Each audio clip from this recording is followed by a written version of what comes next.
Hi and welcome back to my channel. So I'm in a little bit of a different filming location today. This is another one of my many bookshelves that I have that you can see kind of stores some of my favorite books that I have. Typically they're all kind of grouped together. So over here I've got my Nicholas Sparks books, Riley Sager, and I think my Chanel Clayton ones are in there as well. But most importantly are my Harry Potter collection, which I realize is probably not that big compared to some, but I am a huge fan of Harry Potter. So no, not just books, not just the beach, but Harry Potter. I actually had a hard time deciding what shirt I wanted to wear for this video because I own so many Harry Potter shirts. So oops, but welcome to just another one of my obsessions and probably one of the reasons I got back into reading.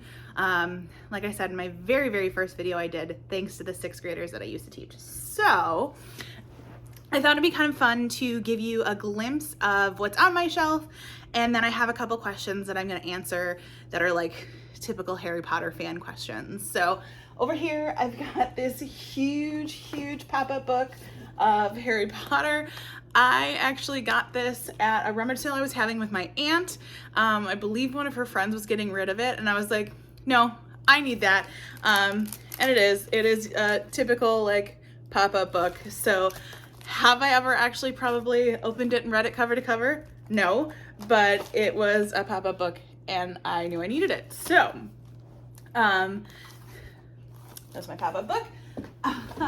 The books that, dare I say, started it all for me is I bought this paperback set when I was teaching 6th grade, and it was just like the Scholastic set that they had.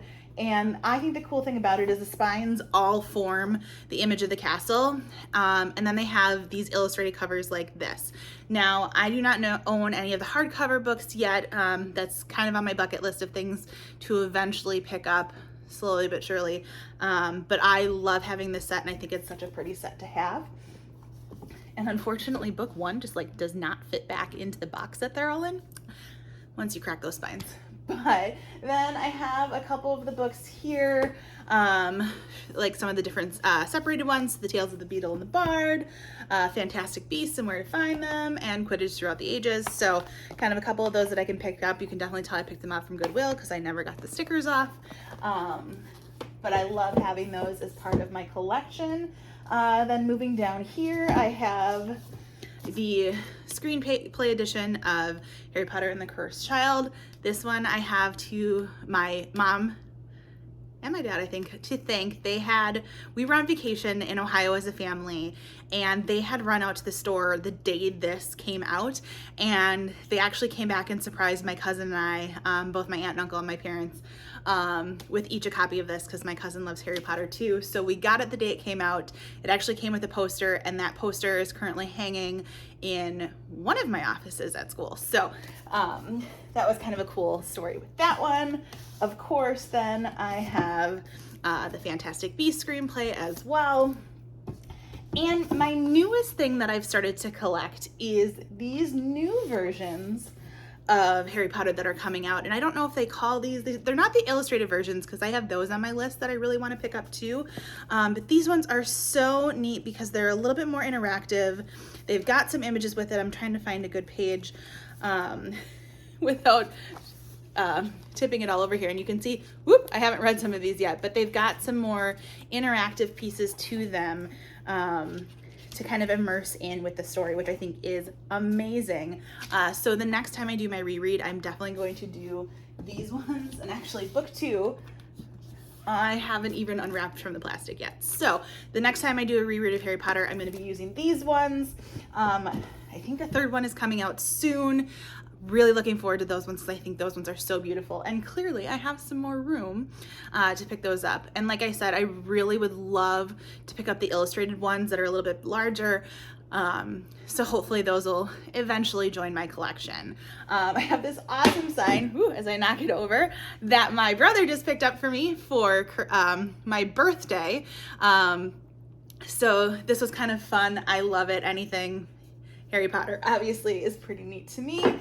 And over in my spare bedroom, I actually do have a wand. I did get a chance to go to Universal Studios in Hollywood, and went through the whole wand buying experience there, probably to the embarrassment of my parents, who were also vacationing with me at the time. They didn't even want to go through it with me, but I thought it was really cool.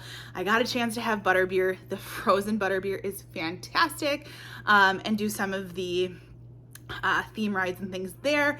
My hope is to eventually get to Universal in Orlando so that I can experience the Harry Potter world there. Amanda, that is a bucket list trip. We are definitely going soon. So with that, I've kind of given you now the tour of my Harry Potter stuff. I thought I would kind of answer some of these questions that they've got in one of many, many, many Harry Potter tags that are out there. There are so many, and I'm going to kind of adapt this one to fit myself, but there are so many, and I could talk about Harry Potter all day. But so number one, what was your favorite book? Book 3, which is why I'm really excited to have it come out in this version. Prisoner of Azkaban, hands down, was my favorite book. To this day, I can't even remember why, but I just remember that was the book that I connected with the most when I read them. And I don't know, it's just my favorite. My favorite movie, question number 2. Oh gosh, I don't know if I have a favorite movie. I'm inclined to say number 1 because that just kind of brought the magic to life. So many of them are so good, but number 1 probably for sure. I love the Christmassy aspect of that and everything too. Even though I do think the movies are missing quite a lot, but I digress. Number 3, my least favorite book. Ooh, that's a tough one. I don't remember being a huge fan of Goblet of Fire. And that's probably bad to say because there is a lot that happens in the Goblet of Fire, and maybe I'm kind of confusing the book with the movie because they're so kind of off, but I don't know, we're just gonna go with that one. My favorite character, oh gosh, I mean, I think everybody's inclined to say Harry. I really, really like Hermione because that's kind of the student that I was. I liked to read and be at the top of my game and kind of was a know-it-all a little bit. But then I really like Ginny too, so Hermione and Ginny, we'll go with those ones. What would your Patronus be? Something to do with the beach? So like a dolphin probably, because I love Harry Potter and I love the beach, so we'll go with dolphin. That's gonna be my Patronus. Yeah. Let's see. What house would you be in? This one's easy. I am 100% a Hufflepuff. I have taken probably numerous quizzes out there and I always come up being a Hufflepuff. Although yellow isn't my favorite color, but I definitely kind of align with the Hufflepuffs.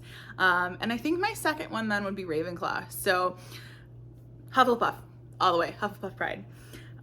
Let's see, if you could meet any member of the cast, who would it be? Oh. I don't know. That's an excellent question. Probably the twins. I think they're so fun. And I can only imagine like what meeting them in person would be like. So definitely the Weasley twins. I think that would be 2 great characters to meet. I can't remember what their actor names are, but it doesn't matter. If you were on the Quidditch team, what position would you play? Oh gosh, I don't know if I would have been on the Quidditch team because I'm athletic, but in a different way. I was a dancer growing up, so I would probably be more of a cheerleader on the sidelines than actually playing Quidditch. So it's a cop-out answer, but hey, it works. Let's see. Were you happy with the ending? Yeah, I think so. And I think now, you know, we're getting like the cursed child and things like that. So we're getting a little bit more continuation of the story, but I was okay with the ending, and I don't want to give too much away just in case you've never read Harry Potter. And the last question on here is, how much does Harry Potter mean to you? I am obsessed with Harry Potter. Like I said, I've got the shirts, I've got socks. Everybody knows I love Harry Potter.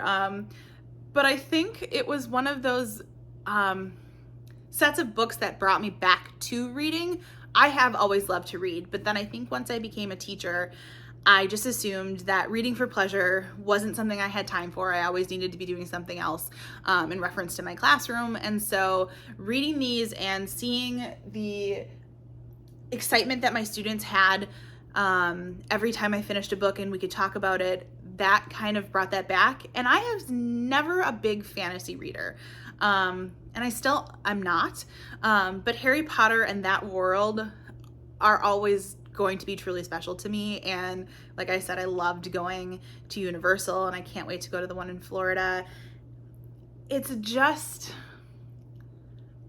heartwarming. I don't know. It's something that I truly enjoy, and I love the fandom, and there's so much surrounding around it. So yeah, I mean, it's a good feeling when I think about Harry Potter. So, are you a Harry Potter fan? Do you have a favorite book? Have you been to Universal in Florida? Is it worth it? Because gosh darn, ticket prices are expensive. But let me know your thoughts in the comments. As always, like and subscribe, and I will see you next time.